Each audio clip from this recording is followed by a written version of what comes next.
welcome back to my channel. So I'm super excited to share this video with you. This is part one of my Sailor Moon senshi fuku into Princess Serenity transformation dress. It's not a tutorial, it's just a this is how I did it sort of thing. So I'm super excited to share with you. Thank you for tuning in to see what I've created. This is my first time making a transformation dress, and it took me a while to figure out how I wanted to do it. So it's a little rough here and there, but I think I'm kind of happy with how it's turning out so far. So I have the transformation down. It's just a matter of finishing all the pieces and putting them together. So this is a labor of love because I don't think I'm going to ever compete in this. If you didn't know, I do compete in cosplay competitions here and there when I feel like I've created something that's worth competing in. I'm just happy to like figure this out, go through this process. I'll probably remake this or a different type of transformation dress eventually, so enjoy. The pattern I used for the bodice was the 7455 McCall pattern, the V-neck version. And I cut it out of a very thick 4-way stretch opaque white fabric.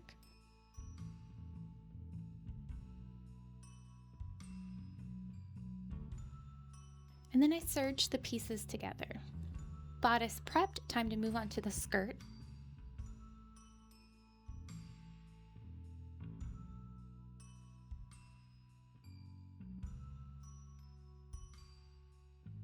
So I reworked the skirt a couple of times and forgot to actually record it, which I'm kind of sad about, but I can just quickly explain what I did here. For the blue skirt as well as the white Princess Serenity skirt, I created a floor-length full circle skirt. If you want to know how to create that, I've linked a tutorial in the description, and if I remember I'll put it up in the cards as well. It's not in English, but it has English subtitles, so it's easy to follow with the subtitles. I just found that that was the best tutorial out there. Everything else wasn't quite what I was looking for, so check that out if you want to know how I made the actual skirts. I did a little bit of moderation on the blue skirt so I cut out the full 4-length part because I was originally going to do this as a transformation skirt where I folded it up into the waistband of the bodice, and then that way whenever you remove the bodice the whole thing falls down, but that didn't work for the length of skirt that I wanted, and I also wanted the blue skirt to have its own hem, so I reworked it. And what I did was I took that full length blue circle skirt and I cut off the top third and then I pleated that wide circle around my waist, which allowed me to get a custom fit to myself as well as bring in that fabric. And actually this technique worked really well, I think, because it allowed me to pleat this outer skirt, which is something I really wanted to do. In other Sailor Moon transformation dresses that I looked at, a lot of the times they were not pleated, they were gathered in an elastic, and I didn't want that. I wanted the pleats because Sailor Moon's skirt has pleats. And then, so this allowed me to put it around my waist, customize it to my waist size, pleat it down, and then I also in each side left an extra wide pleat. So I took the 2 pleats over here and brought them together like this over the side seam to hide this extra bulk of fabric that I have behind it, and then attach them with Velcro, dress them with Velcro, so that whenever I go to do the transformation, I can pull those apart, which widens that skirt enough to fall down my hips. So that was my little trick around how to do this.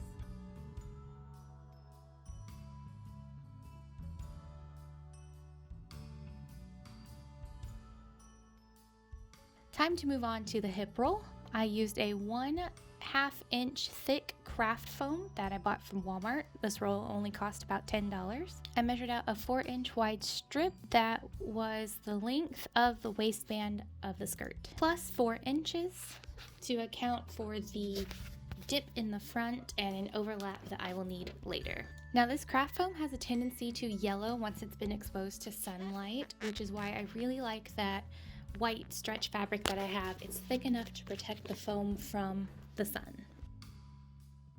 The hip roll is one of the trickier parts of making a Sailor Moon outfit. It requires a lot of pins, which means a lot of finger pricks and the potential of getting blood on my nice white fabric. If that happens, I recommend using some rubbing alcohol on the fresh blood. It removes it almost immediately. Using the same fabric I used for the bodice, cut out a rectangle that was just a little bit bigger than the hip roll foam, then folded it in half and put a million pins all the way down the length of it to form the actual hip roll. This part gets a little tricky because the fabric has such a nice stretch to it. It tends to wrinkle on the bottom, which I had to continuously remove pins and adjust.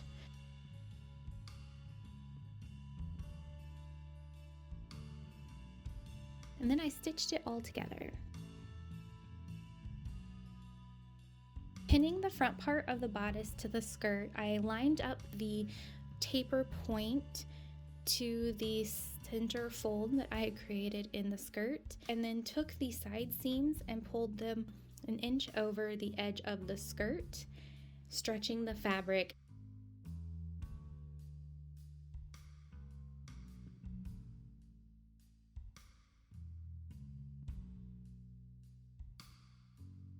And then put a bunch of pins in it, stretching it as I went to make sure that the bodice is stretched to the same hip width of the skirt. This will help to maintain the stretch that I need in the bodice itself.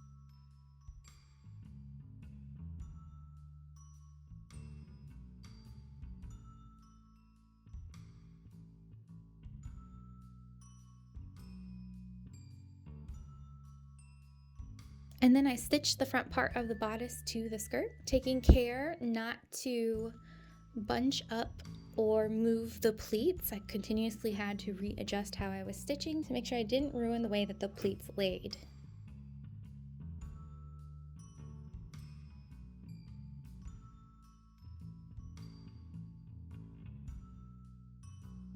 Here you can see the taper.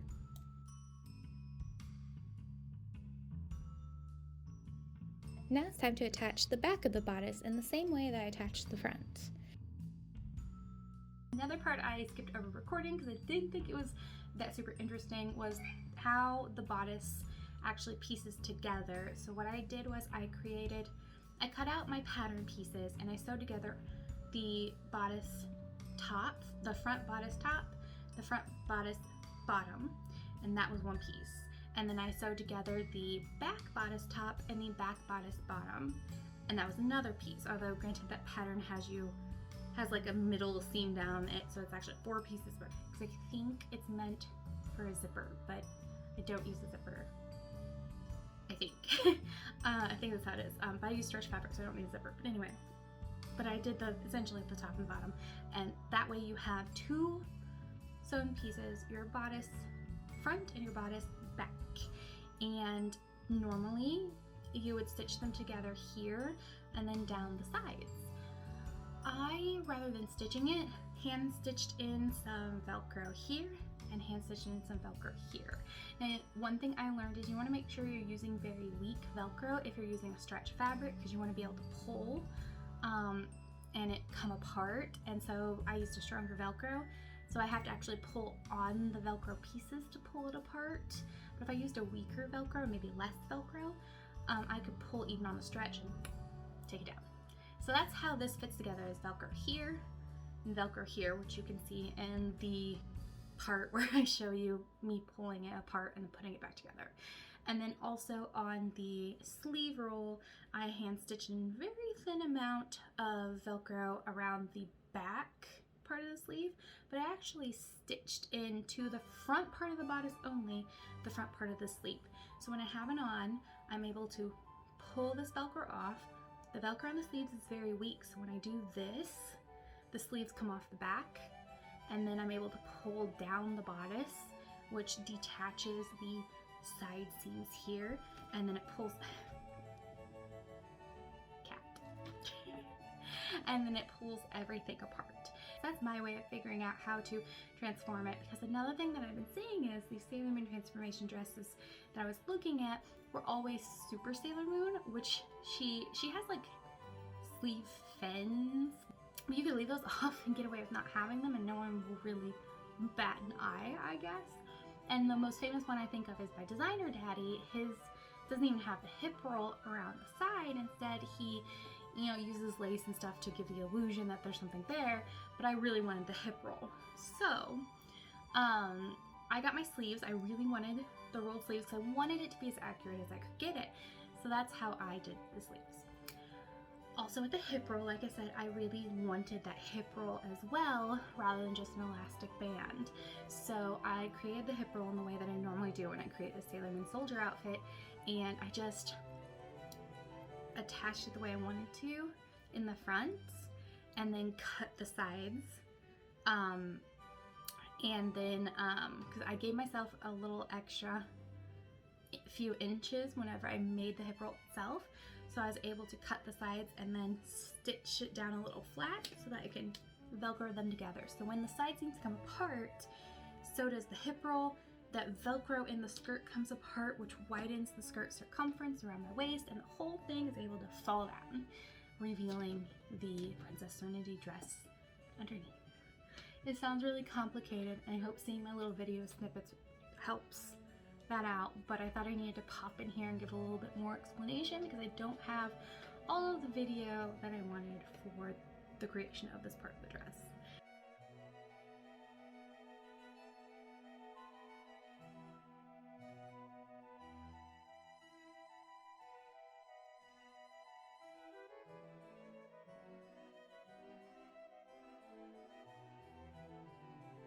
Next comes actually attaching the hip roll. This is one of my least favorite parts of making a Sailor Moon outfit, but that's normally because I prick myself with pins constantly. In this case, I did it a little bit differently. I stitched the skirt to the bodice first, and then decided to sandwich the hip roll in between. I thought this would be an easier way to add it with having that side seam open. It allowed me to measure out where in the hip roll I needed to cut a seam into it. However, this wound up not working so well for the front, so I actually wound up removing the hip roll and removing the front bodice from the skirt, and then stitching all three pieces together in one go with the hip roll sandwiched in between, which gave me a nice point to my taper. However, in the back, I left it sort of rolled in between these pieces, since it seemed to lay just fine in the back.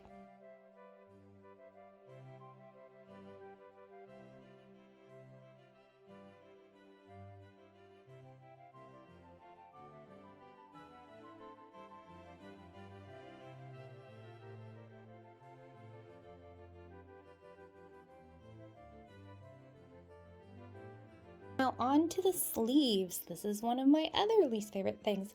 I guess really anything dealing with foam I don't really like to do, because I just prick my fingers so much on the pins. So I actually measured out the circumference of the armhole and marked it on the foam.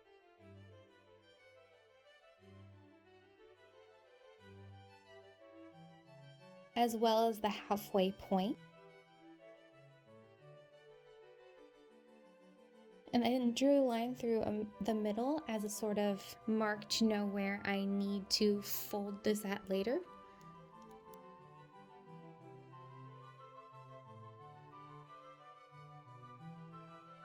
And then I just sort of freehand the shape that I wanted for the sleeve, which is a kind of elongated football shape. You only need to draw it on the top half because you can fold it along that line that runs down the middle, pin it together, and then cut it out, which will give you a symmetrical shape.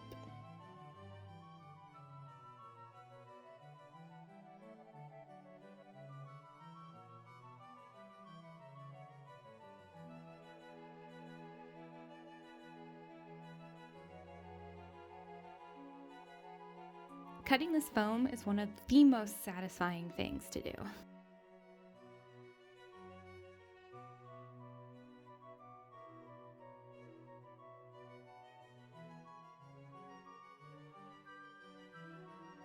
Using the piece that I just cut, leaving it pinned together, I drew out the top of that football shape for the second sleeve.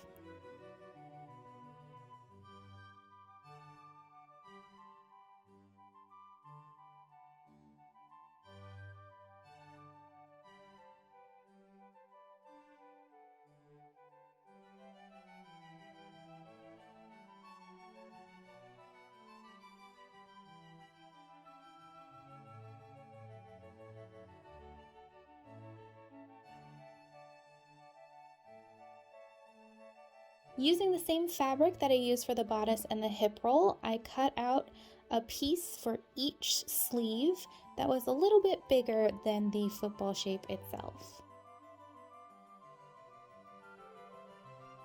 And then just like with the hip roll, I folded it in half and then stretched that fabric around it using a ton of pins to keep it in place.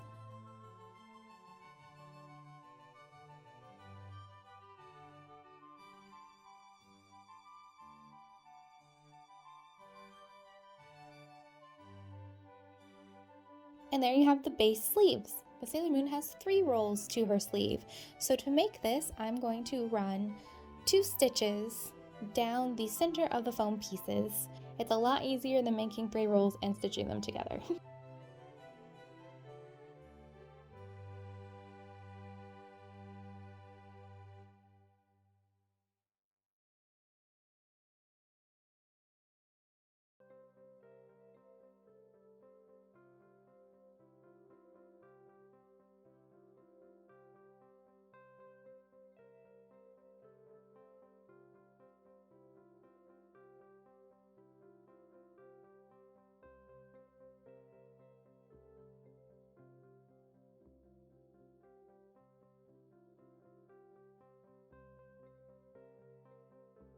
Fortunately, I broke my dress form, so I can't, it's not my size anymore, it's too big, so I can't fasten one side of this, but it gave me a good look at how the seams were on one side.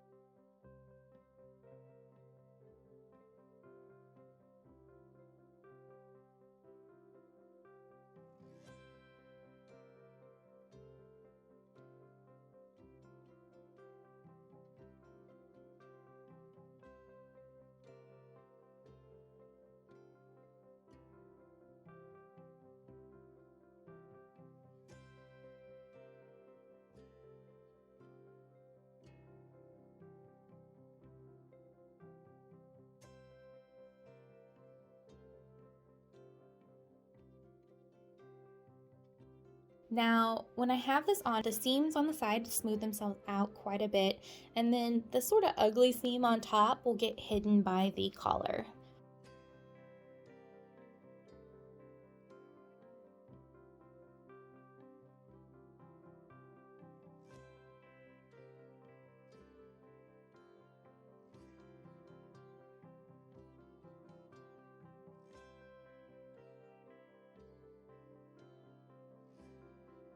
So there you have it, the first part of my transformation dress. Now that we're this far, the complicated part is mostly over. I have to attach the senshi fuku to the actual Princess Serenity skirt. It will not be attached to the bodice. The bodice will be a separate piece. It will hook into the skirt while I'm wearing it, but it will technically be a separate piece. So that's the next complicated thing I have to do, and then I have to test it out, make sure it falls correctly. Once that's done, it's just mostly details. I have to get the collar on and decide how I want to do that, because I don't think I want to split it at the seams, or at the sleeve seams. I think I'm going to have it Velcro down here, so I can just that sort of thing. But the most complicated parts, as long as that attaching it to that underskirt works, most complicated parts are done, and then we get into the fun part of decorating. Thank you for watching my video. Again, this is just part 1 of my transformation dress creation. I'm still working on this dress, so I don't know when part 2 will come, but there will be a part 2, and I will share with you my process again. So thank you for watching. If this is something you enjoyed, think about hitting that like button or subscribing, and I will see you in my next video.